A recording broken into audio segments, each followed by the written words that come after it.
G'day everyone.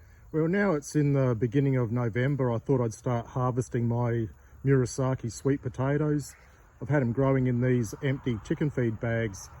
I did originally start them off up on the rear deck, and for the longest time they weren't really growing much at all.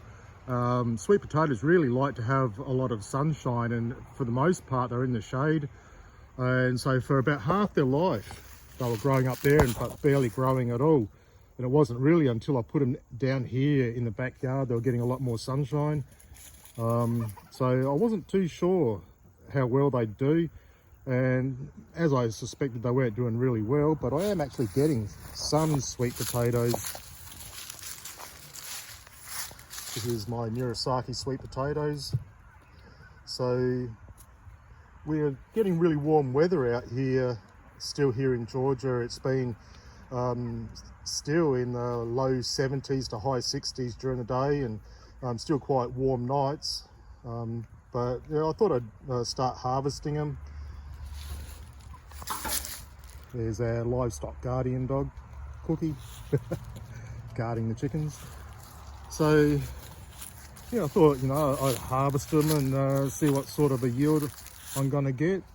And this is what I've harvested so far. I've done 3 bags and getting pretty much 1/2 decent potato per bag.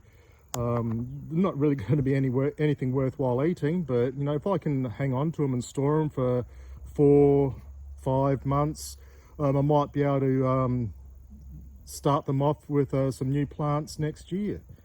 So yeah, fingers crossed. I'll have a much better yield next year and start them off with a better start in some full sun instead of growing them in shade, and get a much better yield. But it's been an interesting experiment growing them in chicken feed bags, and it's a nice frugal way of doing it.